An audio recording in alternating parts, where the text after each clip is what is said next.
Namaskar friends, this is NJ, your host on this channel. So guys, in this video we will have our discussion on this upcoming new moon taking place on April 27th and happening in the Bharni Nakshatra. Now guys, although all the new moons are considered as very auspicious for the religious and the spiritual austerities, especially for the karmic cleansing, especially to invoke the grace from your ancestors, new moons are considered as very important. Like if I were to summarize, people with the prominent Rahu, Ketu, Saturn or affliction to the natal moon, it's always recommended to do the donations or charities around the time of the new moon.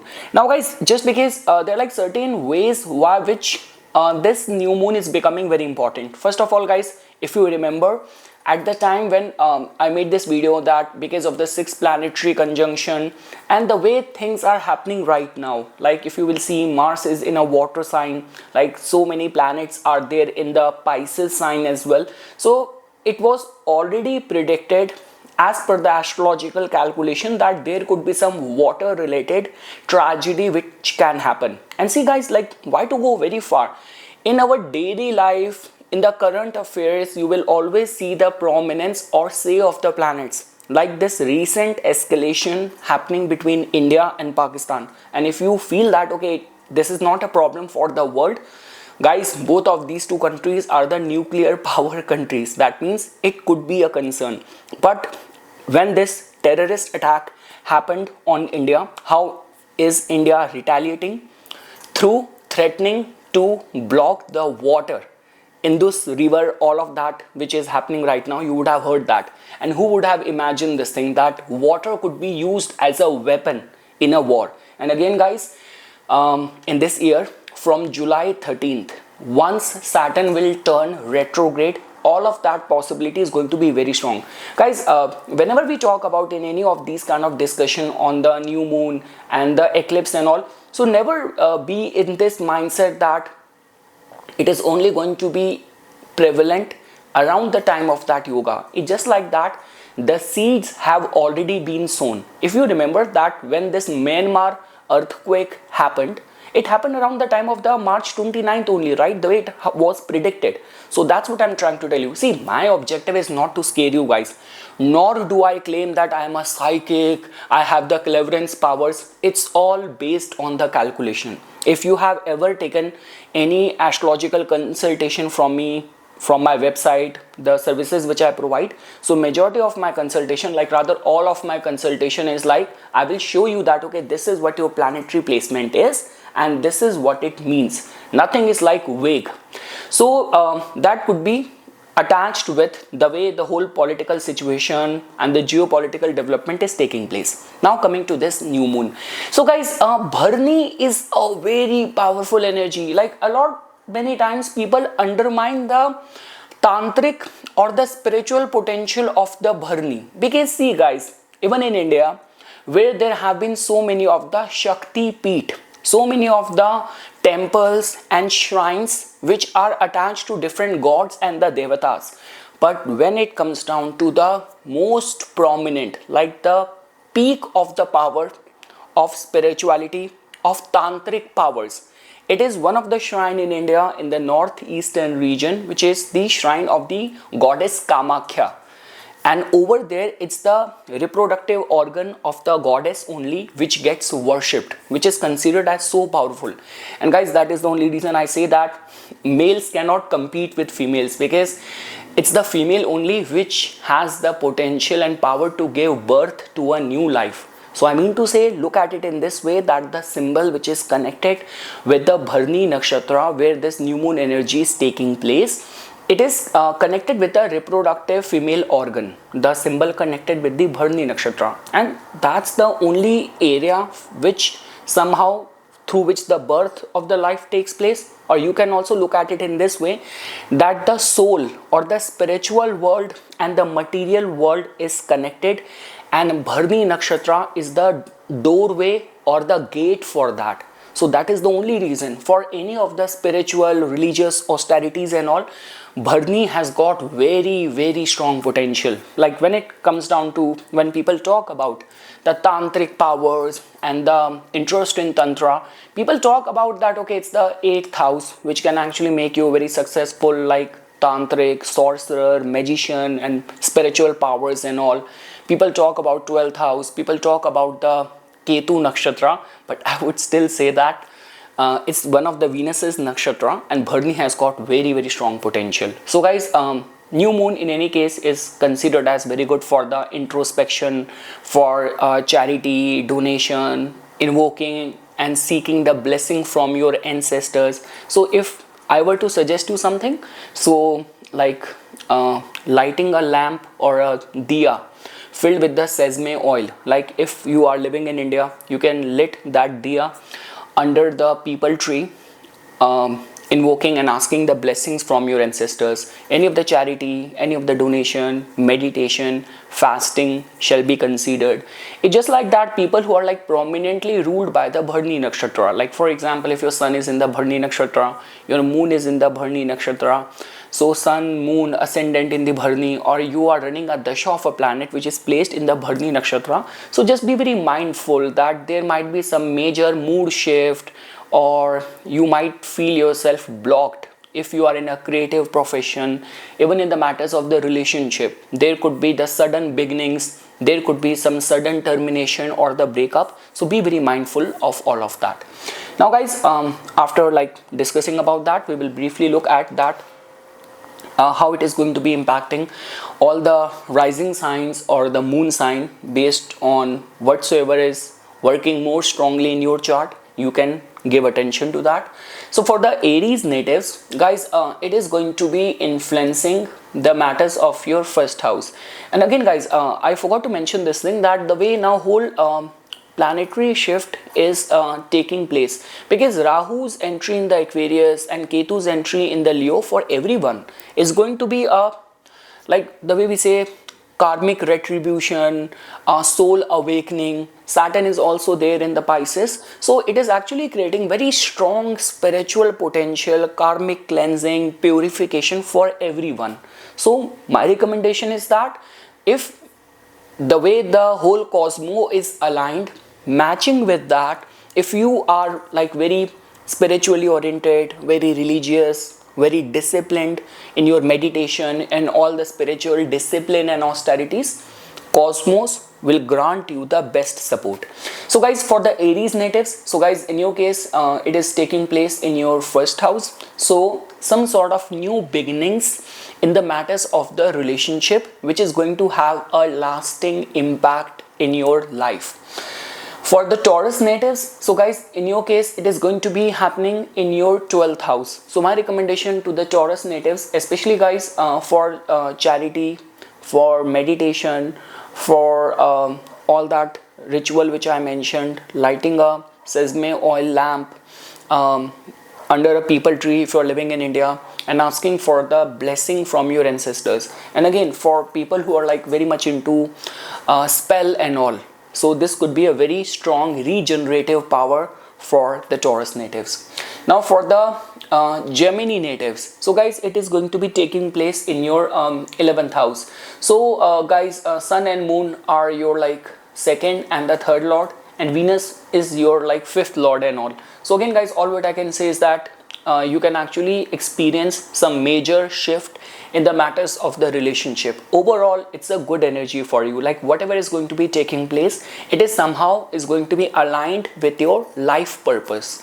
For the Cancer natives, guys, in your case, it is going to be happening in your 10th house. So guys, all what I can say is that for the Cancer Lagna or the Moon natives, charity, donation, meditation, seeking blessing from your ancestors. If you have any of the affliction in your natal chart, like your moon is conjunct in a natal chart, moon is conjunct with Rahu, moon is conjunct with Saturn, or moon is conjunct with Ketu in your natal chart as well. So during this time, there might be some sudden triggering events, some sudden triggering events in the matters of the relationship, or some sort of major shift in the family or the domestic life as well. Be very mindful of that. And obviously the impact of that is going to be valid or applicable for at least next 2-3 weeks as well. So be very mindful. Don't rush into any sudden abrupt decision in the matters of the relationship. Now guys, for the Leo natives, so guys, it is actually going to be very spiritually elevating time for the Leo natives, especially if you are a sadhak, you are a devotee of the goddess in any form. This is going to be very elevating time for you. And in the matters of the friendship, relationship, there's going to be sudden shift of the energy. This could be realization, some secret will be revealed. This is how the shift will happen. But for the spiritually oriented people, this is going to be the time of blessing. For the Virgo natives, so guys, in your case, it is going to be taking place in your 8th house. So yes guys, especially those Virgo natives who are like a tarot reader, you follow any of the tantra, witchcraft, or any of those things, magic, manifestation and all. So this is going to be a very potent time in the cosmos which is going to be getting generated for you. So whatever you can do in order to channelize the energy, or if you're like any of the mantra which you have received from your guru and all, so much more beneficial to recite that. Or like I would say, more than anything, people who are in their life doing anything which is connected with the occult, with the tantra and all, witchcraft and all of those things and all, so it's a very potent, powerful time for them. Now and yes guys, in the matters of the relationship and all, so just refrain from taking some major financial decision, at least for the next 1 or 2 weeks, especially where there's a lot of the risk and uncertainty. Now for the Libra natives, so guys, in your case, it is going to be happening in your 7th house. So guys, 7th house is very important because 7th house is something which gives that equilibrium and stability in our life. The balance of the scales is the 7th house. So it is going to be happening over here. So yes guys, all what I can say is that in the matters of the relationship, there is that energy of sudden beginning or sudden termination. Creatively, you might find yourself a little bit blocked, and all what I can say is that people who are very spiritually oriented, this is going to be very potent, very powerful time. Like you might run into someone who's going to be very spiritually oriented, and generally we say the attraction and the passion is going to be overflowing in any sort of matters of intimacy. Now guys, when we talk about the Scorpions, so for the Scorpions guys, it is going to be happening in your 6th house. So yes guys, all what I can say is that there is a high energy of for certain people, finding yourself creatively blocked, or some sort of mood swing in the matters of the temperament of your spouse, or this could be some major beginning or termination, endings in the matters of the relationship. That energy is going to be over there. For the Sagittarius natives, so guys, it is going to be happening in your 5th house. So again guys, if you are very much spiritually oriented, or you are a Shakti Upasak, you are in any way aligned with the worship of the feminine divine, this is going to be very spiritually elevating time. Anything to do with the way we say Pitra Tarpan, charity, fasting, meditation, will be highly rewarding during this time. That's all what I can say. And yes guys, because 5th house is the house of the Pur Punya. So like the way we say that people who get that vision, and like people generally who planned any of the past life regression therapy sessions and all, so this is how it is going to be working out for you. So it has got very strong spiritual merits, but when it comes down to the any major decision in the matters of the stock market, investments, speculation and all, just be very mindful over there. Some people might find themselves creatively little bit blocked during this time, that I'm not getting that new idea. If you are in that line of work, where you have to do the copywriting and creative thinking, so lot many people might find themselves little bit blocked as well. For the Capricorn, so guys, in your case, it is going to be happening in your 4th house. So guys, like the way we say this thing, that yes, the domestic life and the family life, a lot is going to be happening over here. So people, especially the Shakti Upasak, the Devi Upasak, this is going to be very spiritually elevating time for them. There is definitely going to be a mood swing or that energy of sudden beginning, termination in the matters of the relationship. But yes guys, for any of the introspection, contemplation in the major areas of the life, this is going to be very valid and supporting energy for that. For the Aquarians, so for the Aquarians guys, it is going to be happening in your and influencing the matters of your like third house. So again guys, see, Aquarians have to be very careful, because it is actually making you slightly vulnerable, because Sun and Moon, they have got that rulership in your case of your 6th and the 7th. So let's say for example, if you are already not very happy in the matters of the relationship, so this will drive you towards, let me break up, let me just get out of this suffering, let me just terminate the relationship.